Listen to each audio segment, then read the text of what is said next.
Cheer, cheer the red and the white, honor the name by day and by night, live that noble banner. Hello and welcome to this week's edition of the Swans Bigfooty Podcast. My name is Bonz. Joining me today we have Vonn.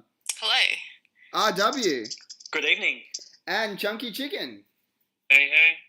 Now we are coming off a fantastic 36-point victory over the Adelaide Crows in the first semi-final on the weekend. I couldn't figure out a better tonic after the horrible performance that was our game against the Giants. Hopefully we can keep this up and go back-to-back against Geelong this weekend. Vonn, what are your thoughts on the game? That game was, orgasmic. I'm sure you guys haven't had many sexual puns in the past few podcasts with my absence. But we had a whole segment about Dane Rampy's porn career, actually, but go on. Yeah, but that's not sexual enough. Anyway, that first quarter was some of the best football I have seen us play all year. It was really exciting. There was one passage of play where horny for Heaney. I hope you guys have been horny for Heaney in my absence. He bumped the ball he didn't bump the ball. He bumped the player and then he handballed it to Luke, who scored. And it was just the best thing to ever happen to me because it went from horny to Heaney to good looking. Anyway, that was an absolutely incredible match. Josh Kennedy really bounced back. I was really uncertain how he would go, especially because midway during the week, the AFL were all give us a concussion test. So for him to get 42 disposals, I that was incredible. It really absolutely sucks though that Rowan probably will miss next week. Not according to Instagram, actually. He's commented on Michael O'Loughlin's Instagram today saying the injury is minor and he's hoping to get up for next week and it's only bone bruising. Okay, well that's good. And that just showed me I need to go on his Instagram more. The best thing I actually felt about the game, and just going off Vonn, it wasn't just Kennedy on the weekend, it was the entire midfield really stood up. I think adding Heaney onto the wing really gave us another option, not only around the clearances and another outside option with Heaney, but even another option leading out from defence, which allowed us to use Franklin a little bit deeper than we've been using him instead of up in the midfield. It really helped the structure of our side. I also wanted to point out, I thought after both players had pretty quiet performances the week after, McGlynn, who has been getting slammed left, right and centre on the Swans board in recent times, bounced back to a blom. He was amazing on the weekend, kicked 3 goals, his pressure was up again. People say he's been poor all year, but I still think he's had 2 out of his last 3 performances have been very good, and he's not the worst person in our team right now. I'm more than happy for him to keep his spot for the rest of the year, especially whilst he may be a little bit hit and miss in times. When he's hit, he's a very valuable player to the team. And Jake Lloyd, I thought, was very good on the weekend. His kicking was back to where it has been in the past, and he was giving us a lot of outside run and really allowed us to keep our midfield together. Chunky, what were your thoughts on the game? It was a really exciting first quarter, especially the way that we started. We got off to a really good start. I think it was the first 4 or 5 goals of the game we got. We got the first 2, and it was a case of, here we go again. Let's see what Adelaide does, and then we just kicked the next one. We kicked the next one. I think we got the next one, and Adelaide never even looked like they were in the game at that point. And then, just got out to a 30-point lead and just maintained that lead. And that 7-goal start really set us up for the rest of the game. Even though we had some injuries during the game. We had McVeigh, who was pretty much unsighted up until that point of the game. He went off injured. And then we also had Rowan, who kicked the first goal of the game. And the commentators were saying that I think over the season, Gary Rowan's kicked the first goal of the game the most times out of every other player. So that's pretty impressive. A couple of things that I really liked was Nakovic's aggression at the ball and at the player with the ball was excellent.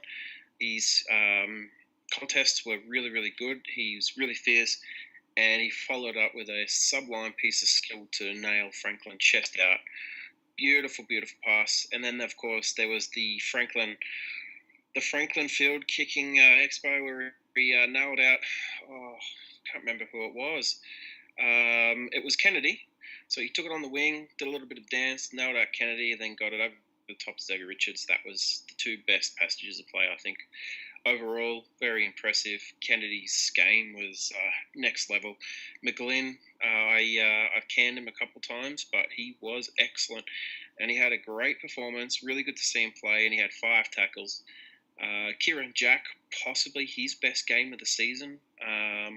Doesn't rack up huge numbers, but what he does it well. He gets in tackles, he gets in and under, and also gets out. He's got pretty good kick, pretty good handball. Not as quick as he used to be, but he is still very good for us. And Luke Parker was just unstoppable at times. Not only that, but he racked up 12 tackles himself. So he racked up almost as many tackles last night as the team did a week before. So it was really satisfying to see the guys back to that sort of really high pressure, really intense style of play. So overall, very, very happy, even with a couple of injuries and Rowan potentially coming back. Maybe next week, if not the week after we get that far.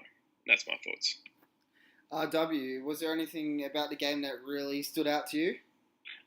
Well, not much to add to what's already been said, but for me, just being at the game, it was just a great exhibition of finals football. Being at the game, I really felt it was played at a very frenetic pace. I thought at one stage I wasn't sure if we could maintain it, but it was really it was a really pressure cooker environment, and we just really brought that pressure on Adelaide after we basically brought the pressure on Adelaide that GWS put on us last week, and it was just it was quite brilliant to watch. And I wasn't sure, like the Crows did come back at one. I think the more pleasing thing for me was even when the Crows came back, we actually withstood the pressure, which was a really, really, really good sign. In terms of probably the highlight for personally is just seeing young players emerge in finals. We saw it with Bontempelli taking down Hawthorn on Friday night, which I think was probably the most popular, most popular win of the year. But we saw it last night with Heaney's emergence really marking his arrival, as well as Papley as well. Probably slight negative, maybe Laidler. I didn't think, he had 21 touches, but didn't. He was shit.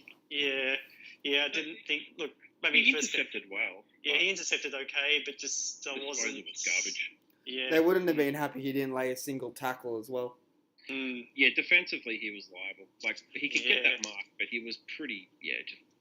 Just not. Yeah. I think they probably were thinking. I think it looks like they probably were hoping to bring Jones in. That's always a bit of a shame. He got injured in the knee full last week.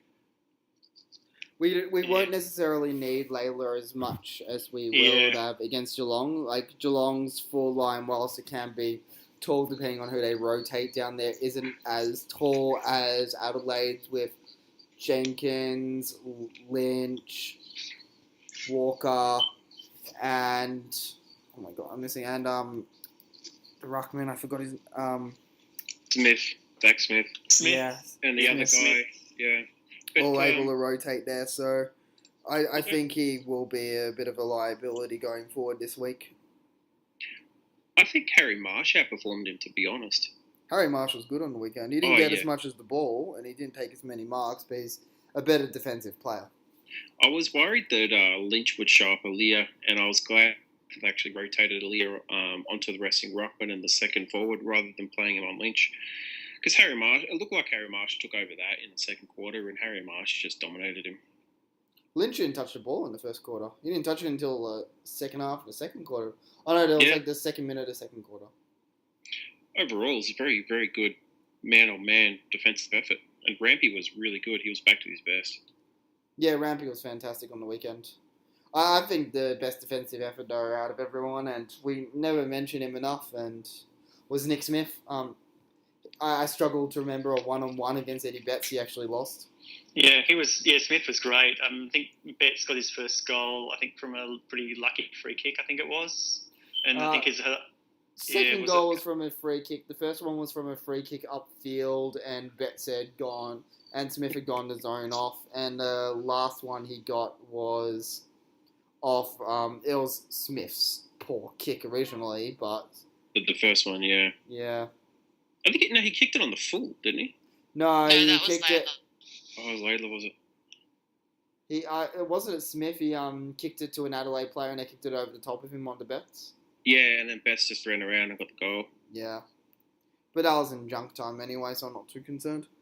Smith was fantastic on the weekend, and I would have had him, Kennedy, and Heaney for my 3, 2, and 1 votes. I personally want to give best on ground to Smith.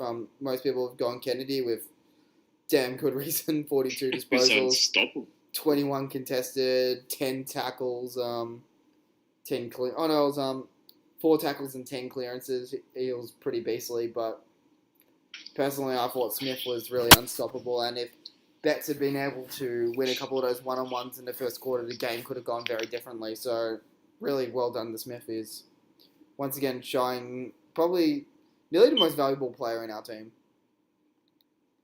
Yeah, he's definitely very solid. One thing that did kind of annoy me, though, I mean, I guess if we're being very, very, very, very critical, is one thing that kind of stood out to me was, Marsh. I don't know if you guys remember it that well, but, Marsh tried to take on an Adelaide player and got done for holding the ball. And then Grundy did the exact same thing. I don't know, maybe I'm just being highly critical, but I feel like in a final with, 2 minutes to go on the clock, nearing halftime or quarter time or whatever it was, you don't take the man on when you're, clearly slower than them. I don't know, that's just something that really annoyed me. It's very minor, but it's just, I feel like... It has been a habit of our defense throughout the year that we have been taking on more players than we have in the past. I guess there's always going to be a few occurrences in each match where it doesn't pay off, sadly, which is fair enough, but it does work. I don't feel like it's paid off, much at all. Literally, what I really like about Ali is that he kind of draws the man in without engaging in too much physical contact. He kind of, runs towards them when he's about to handball to kind of engage them, but he doesn't actually that often apply as much physical pressure. It's very nitpicky, and I think it just goes to show how great our game was, that that's even something I'm thinking about bringing up. It's either they're going to try and take the man on and free up a little more space, or they're just going to kick the ball long and most likely hit an Adelaide player further up the field. Well, do you guys remember that fake handball that Ali did, I think, in the second quarter, running out of defence? Oh, yeah. He's just, what was it, Thompson or something? He's just done the fake handball and run straight past, and that was just excellent. I couldn't help but piss myself laughing at that point. It was excellent. So moving on to this weekend's match against Geelong, we obviously do have we're likely to get a few players back in the team. We don't know what's going to happen with Nick Vay, but it looks like his calf injury may not be too serious. Rowan, according to Instagram and a few other places, he may even be able to play this weekend. I guess he wouldn't be airing it publicly that he'll be available for selection, so that's good. Then we've got Mills, who sounded pretty confident on halftime break that he's going to be back this weekend, and Tippett's likely to come back, but that would mean getting rid of Nankervis, who I was really impressed with on the weekend, actually. I thought he was really good. His disposal... I don't think Tippett suits our side in finals. I feel like he doesn't throw his body around as much as Nankervis does. I feel like we're a more physical team with Nankervis in. Yeah, definitely agree with that.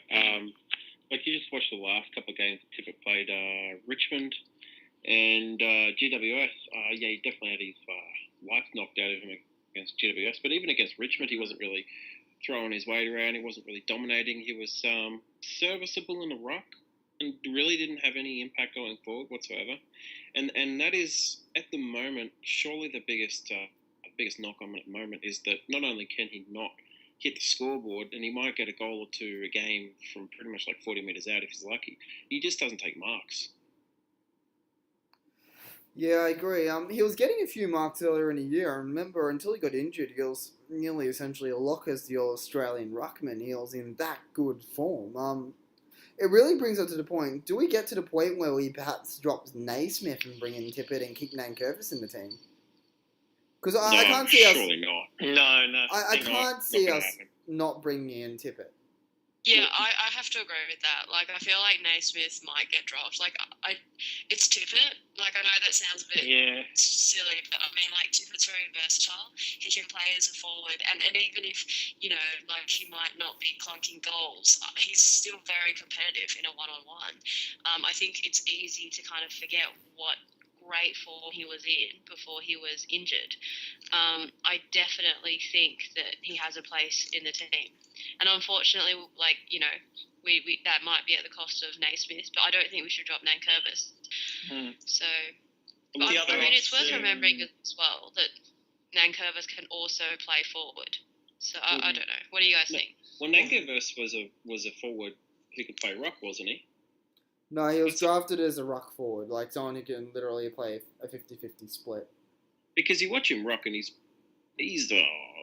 I don't know who's worse, him or Sinclair, but neither of them are great. And, well, his skills aren't particularly great either around the ground. But if you want to put him as the number 1 or number 2 ruck, you're going to get done in the ruck and you're going to lose centre clearances pretty much 80% of the time. And that's why I think we can't lose Naismith, because he's the only out-and-out ruck apart from Tom Derricks, and he's just hopeless. But he's the only one who can possibly do the centre ruck work to a really good level. But Tippett was like in AA form before he was injured, though, and he was like our main ruck. There was a stat I was reading the other week. Hit outs to advantage in the centre square that led to a centre clearance. Sydney had jumped from being ranked 13th in the league to 1st since Naismith had come in the team. And we can't lose that, because he's the only way that we can possibly win the centre clearances. We don't set up to lose them, we set up to win them. It's very different. He just gives us a different option there. But it wouldn't surprise me if we did drop him, use Tippett as a pure ruckman and Nankervis as a forward and rotating ruckman. But we'll have to see what happens on the weekend. I'm very worried about Tippett's mobility at the moment. I thought he looked slow against... he was obviously pretty right to look slow against GWS after getting his head knocked off. But we'll see what happens. Hopefully maybe he's spent an extra week running and keeping up drills, and he might come in and burst the form. Because you do have, it was mentioned on the board, a good Tippett game is likely to win us a final compared to a good Nankervis or Naismith game. That's true, because the upside's far greater with Tippett, because you know what he can do. The other option, do you leave Naismith and Nankervis, and say if Owen doesn't come up, do you just play Tippett as a full forward? No, we'd be too slow. You think we'd be far too slow. You can't have too really slow, on the field. Geelong will just rebound with Fury. Yeah, maybe not for Geelong, but true, yeah, that's what I was thinking. Yeah, but someone's going to be unlucky, I think. Yeah, it'll be interesting to see what happens this weekend, because if we do want to bring in Mills as well, I think Laidler's the natural person to leave there. That's provided that McVeigh will actually pull up. Mm-hmm. I don't think McVeigh's going to play next week. Well, who would Laidler take? Next week? I'm just trying to think. Good question. Yeah, I'm not sure. And who would he take? Like Ruddles, Caddy, maybe. He wouldn't take Motlop. Caddy, that's the issue with Laidler. Like, you have to put him on a third tall that isn't going to exploit you for too much speed. I would rather bring Cunningham in than play Laidler, to be honest. Yeah, I agree. I think he's done. I agree. I think we'd have to bring in Cunningham. We'd bring in Cunningham, but that means a lot of players that haven't played in a few weeks. And Cunningham wasn't brilliant in the reserves as well in the final. Well, he might come in for a role, and anyway, you never really know. I think Cunningham is Cunningham's very much a confident player. He seems to play his best games after he's played strung a few weeks together. I'd be very reluctant just bringing him in for one game. Could we bring in Jones maybe? He was in good form before he went down with the injury, and he can play a defensive role. The other thing, if Lockie Henderson plays, I think there was something saying he might make it back for the prelim. I think didn't Ted play as a defensive forward on him last time, so that we might need a match up for him. Same problem. It'd be the same problem as if we played the 3 ruckman. If we brought in Ted, we'd be too slow on forward. I'm not saying bring in Ted, but they'll probably have to. If that happens, they'll have to match up. So I don't know. Yeah, I don't know. Yeah. Then maybe Cunningham, but he'd be too tall for Cunningham. So Yeah. Towers is the only other potential matchup. No, but I think still I'm not so- Henderson's tall for him. But honestly, I think our midfield at the moment is deeper than Geelong's anyways. It's really up to them to get the job done. So I think if they win their matchups, then I think we win anyway. So probably I'm not too concerned about that. Is Bambi fit yet? We could always bring Don't him know. in. Yeah. Watch him ping his hamstring in the first 30 seconds. just so, can you please elaborate for all our listeners, Bambi? Oh, Bambi, Sam Reid. Come on, if you don't know who Bambi is, you just have been on the forums. He hasn't even played a game in the reserves. Even if he is fit, I don't think he's playing this year. Can we play Tom Derricks, defensive forward? He could do a job. Yeah, he'd be a fabulous spectator. That's his job. He's He'd a be a spectator. decoy because he can't bloody mark it.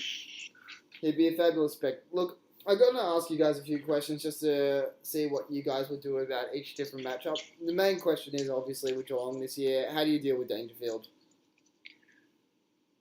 Head-to-head, straight up head-to-head. You can't tag him.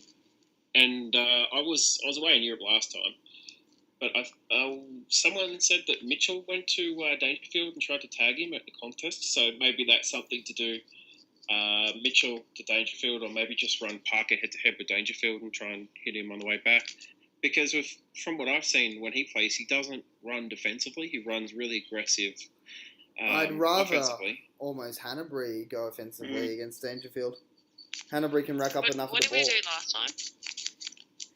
Anyone remember? I'm pretty confident it was Mitchell, I think, actually. Because he played But that's crap. Like, he played absolute crap last time. I think it was the whole. I think we won that game by 7 goals on their own home ground. I think so. We were pretty dominant. We pretty much dominated their midfield as a whole. It was not really any one. I don't think it's any one matchup. That's the thing, because I think Dangerfield got 34 disposals against us last time, but I think Yeah. he got but like they were, 26 of so them in the first ineffective. half. They were like little Yeah. tiny chip passes. Like, Yeah, he they- like, he barely wa- noticed you. I'm with Vonn. Like, I'm totally with Vonn because you can't. Like, I don't think you can stop a Dangerfield. It's really up to the whole midfield to work together. He had And I think a that's what we've seen period this year, at the so- end of the first quarter and the second quarter where he really got on top. But then after that, he just wasn't sighted, and we smashed him afterwards. Yeah, Well, there was a game earlier this year where he got like 19 possessions in like 1 1/4 quarters, but his disposal efficiency was about 30%, and he was I'm not turning it disputing. over and making clangers everywhere. So yeah. I'm not disputing that he's a very good player, because he's a very good player. But I mean, like, he's so inefficient. Like, how he actually uses the ball, like, it's just crap. Like, I don't know. I'm not as worried about him as, say, Selwood, who is like he pretty much dragged them over the line against Hawthorn. He was so tough last week. I feel like he is going to be more of a game changer in finals than Dangerfield, in my opinion. yeah, I could agree with that. Like if you run Parker against Selwood, you got a pretty good like for like matchup. You could even maybe even throw like a Kieran Jack in there against him and see if you can punish him going the opposite way, because Jack is a pretty hard runner and he definitely tackles a lot. No, I'd agree with that. I think it wouldn't be the worst matchup. The player who I'd really love to stop this weekend would have to be Mitch Duncan. If he gets less than 20 disposals, I think we win. They're real effective ball user going forward. He gives them that third real midfield option as well. I think he'd nearly be the most important player to stop. Can any of you guys think of a good way to tackle Mitch Duncan this weekend, or do you just reckon we go head-to-head with the midfield, no defensive options, and just roll the dice? Probably Kennedy head-to-head. Head-to-head? Yeah, I think it'll work. Obviously, do you guys see Grundy taking Hawkins? Obviously, Mitch Clark won't play again this time, so we don't have to worry about that. We can't send Aaliyah again. Yeah, I think Grundy would probably take Hawkins. Grundy has been very good in the past Yeah, two he finals. has. Yeah, I feel like he's been so solid. that we don't even acknowledge it anymore. But like he hasn't he kept both his opponents goalless or close Yeah, to but it? he Yeah. did the job on like even against final. GWS, he did the job on Patton. Like even when the whole he team. held Yeah. Yeah. So he's been doing his job absolutely. He's Has done the- his has job the all on-brain- year. Which What's is, that, Bonz? he's done his job all year. Yeah, for sure. Patton kicked like 4 or 5 in the last 4 games or something like that before the first final. So he was pointed out to be their big danger man, and he had absolutely no impact whatsoever. Jenkins had nothing, and I don't think Grundy was even playing on Jenkins in the end. I think they had Aaliyah playing on Jenkins at one point. Yeah, they did. Yeah. They were rotating the defensive roles a fair bit on the weekend. So Grundy was playing on Jenkins or Lynch, whoever the deepest, or Walker even at times, whoever the deepest forward was. Just take him out of the square and destroy him. His body work is underrated. People talk about Rampy being one of the best in the league for it. I think Grundy's even better. Yeah, I'd agree. His Grundy's only issue is basically his only slight issue is maybe his speed off the mark, where Rewalt showed him up a little bit earlier on in the year. But if we can keep him as a deep target, he's nearly the best full defender in the competition, at least 1-on-1 in my opinion.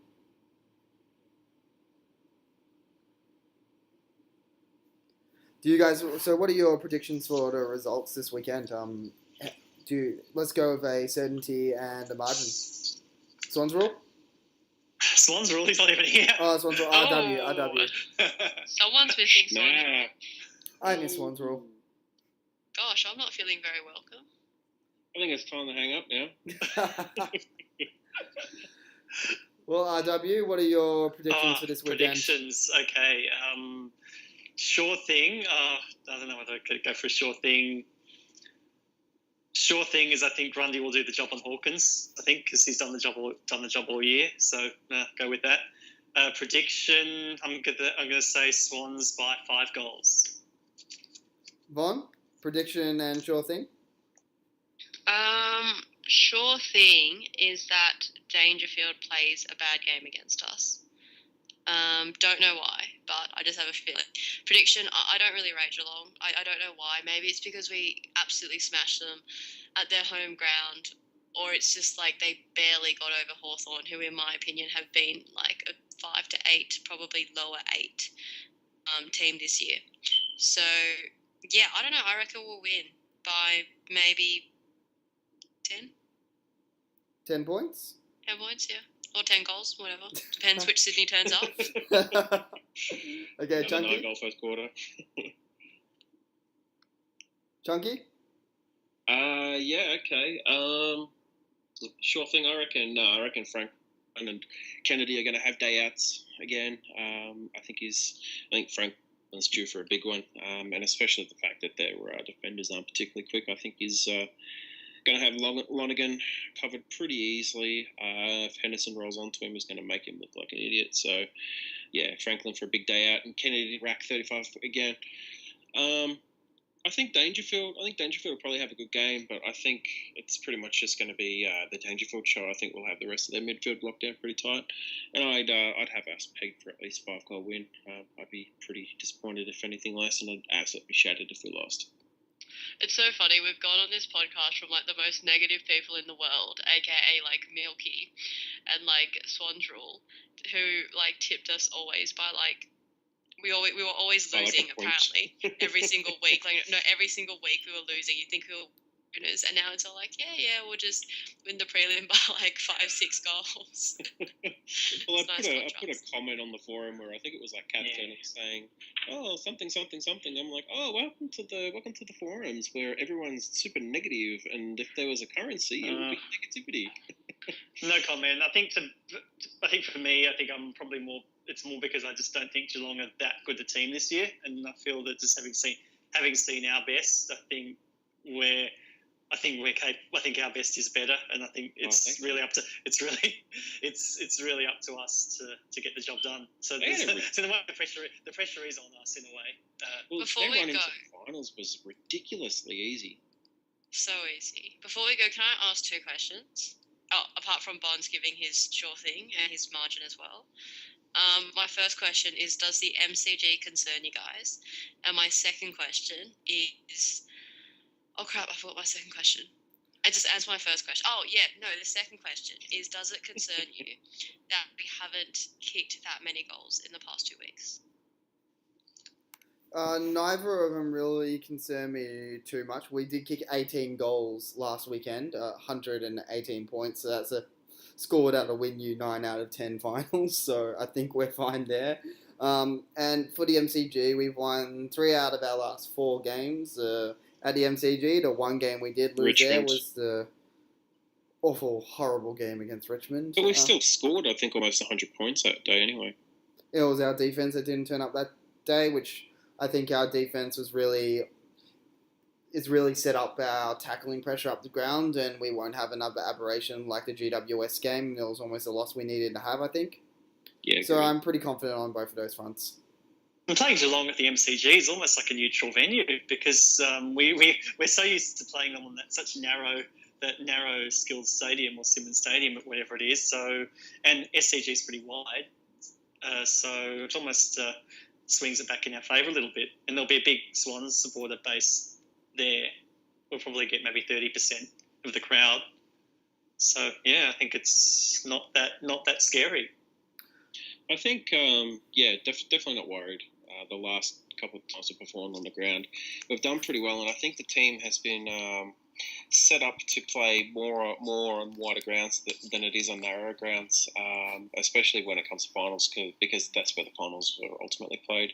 If you go back to, I think, like pre-2013, maybe even 2014, we couldn't win on the MCG whatsoever.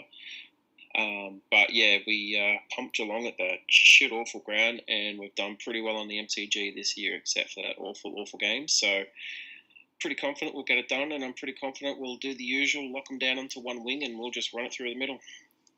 Don't get me wrong. I mean, I'm confident of a win, but we'll still be nervous on Friday. It's just a given when you're one game away from a grand final, you can't not be nervous. We've got a This is gonna ship be my with a first full prelim sails too. in our wind right now. Yeah.